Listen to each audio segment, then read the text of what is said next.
adik-adik? Sore. Terima kasih atas waktu dan kesempatannya sore ini untuk mendengarkan sedikit penyuluhan dari saya tentang gangguan menstruasi.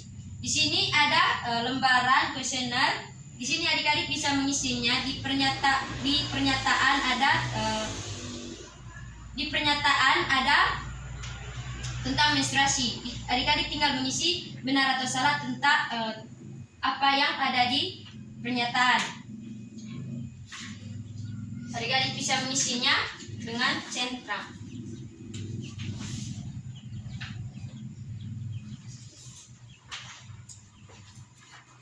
Nanti cecet. Pertama, gangguan menstruasi. Jadi pengertian menstruasi adalah masa pendarahan yang terjadi pada perempuan secara rutin setiap bulan selama masa suburnya kecuali pada perempuan yang hamil. Jadi menstruasi ini akan terjadi setiap bulan pada perempuan yang subur. Menstruasi ini tidak akan terjadi pada wanita hamil karena saat hamil sel telur sudah mengalami pembuahan, yang artinya tidak akan terjadi kehamilan. Kedua, proses terjadinya menstruasi. Jadi proses terjadinya menstruasi ini berlangsung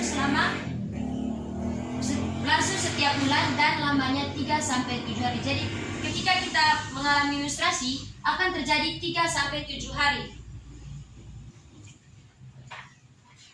Yang ketiga, gangguan menstruasi. Jadi gangguan menstruasi adalah masalah fisik atau mental yang mempengaruhi siklus menstruasi, menyebabkan nyeri, pendarahan yang tidak biasa yang lebih banyak atau sedikit, dan terlambatnya menses atau hilangnya siklus menstruasi. Jadi ketika kita menstruasi itu akan menyebabkan nyeri, pendarahan yang tidak biasa dan melebihi.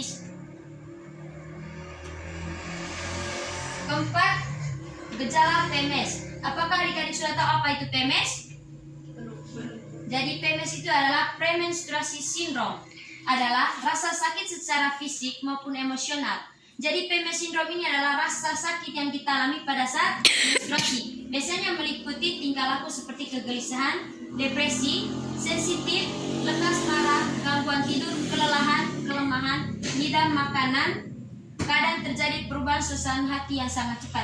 Jadi ketika kita PMS pasti mengalami lemah, gangguan tidur, dan mengidam makanan. Pasti adik-adik sering pada saat menstruasi pasti mengalami ngidam makanan. Siapa yang sering mengalami ngidam makanan pada saat menstruasi? Itu adalah gejala PMS atau premenstruasi syndrome. Jadi PMS sering mengalami kram perut, nyeri kepala, pingsan, dan pinggang terasa pegal. Selanjutnya, cara mengatasi PMS. Mengkonsumsi makanan kaya akan karbohidrat, vitamin, dan obat peredam nyeri. Karbohidrat kita bisa dapat dari nasi, jagung, ubi-ubian. Sedangkan vitamin kita bisa dapat dari buah-buahan yang kita konsumsi setiap hari. Sedangkan obat peredam nyeri kita bisa menggunakan paracetamol.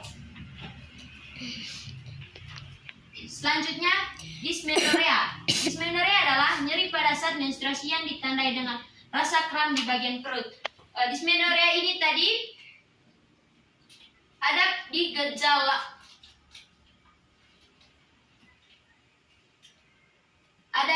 gangguan menstruasi tadi, yaitu ada di kram perut.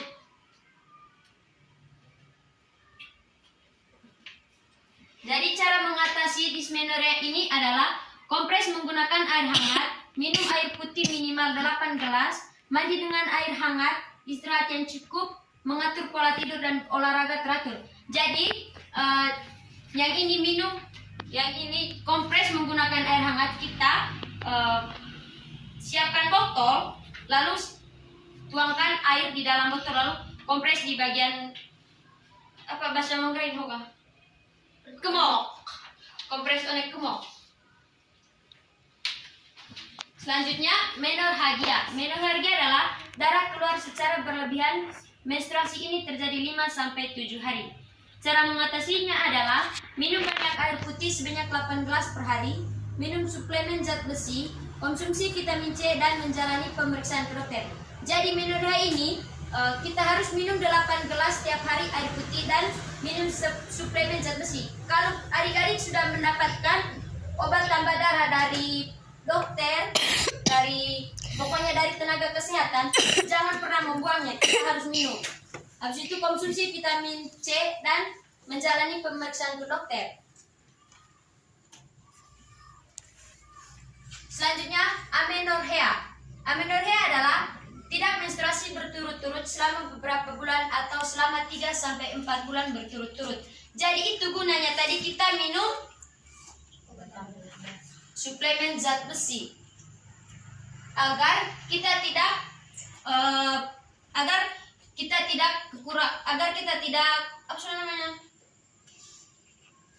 tidak datang haid. Apakah? Pokoknya itu potong kau itu tema mai haid toh, jadi tega harus minum obat tambah darah itu kudu teratur mai haid pe. Habis itu cara mengatasinya segera periksa ke dokter agar tidak terjadi apa-apa. Selanjutnya hipemenorrea.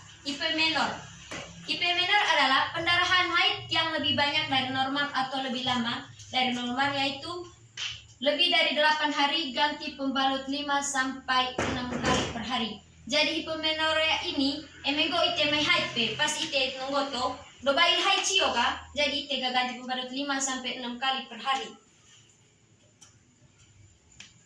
9. Siklus menstruasi adalah jarak dari menstruasi hari pertama bulan ini sampai hari pertama bulan berikutnya. Maksudnya juga emego ite bulan hope mai haid to, eme bulan musik, contoh bulan ho mai haid tanggal 1. Bulan musik kolega tanggal 1. Berarti itu tega jarak kalau tanggal 1 bulan ho de aku tanggal 1 bulan musik gitu. Juga siklus haid biasanya terjadi setiap 28 hari, tetapi siklus haid normal dapat berkisar dari 21 hari sampai 35 hari. Selanjutnya, polimenore dan olimenore. Polimenore adalah keadaan di mana siklus haid lebih pendek dari biasanya, itu kurang dari 21 hari. Olimenore adalah siklus menstruasi yang berlangsung lebih dari 35 hari. Selanjutnya, penyebab terjadinya gangguan menstruasi adalah depresi, stres, pola makan tidak teratur, pola tidur tidak teratur, gangguan hormon dan berat badan turun atau naik drastis. Jadi penyebab oneme menstruasi itu ga emengo ITP gangguan menstruasi, penyebab itu ga oneme depresi, oneme stres, pola makan ite tema teratur, bertuga ite metopos yo tema teratur, agu oneme gangguan hormon, agu emengo ite berat badan ite naik drastis, agu turun drastis. Terima kasih. Itu karena materi penyuluhan intersoo Aime boga poli senget tentang apa suatu poli jelas aku. Mungkin memang pertanyaan. Tema pertanyaan. Poli meu senget begitu. Portuga isi kole lembar kuesionario tenak bo. Isi kole hot keduan. Kan pertama me boto. Tema bayan lebih apa itu tentang menstruasi. Tema bayan lebih apa itu menstruasi do. Me boga sangge isi. Atau menurut pengetahuan demikian to, hoga isi lemega apa hata hot poli jelas aku bo, menurut benar ko salah jelas aku isi dah.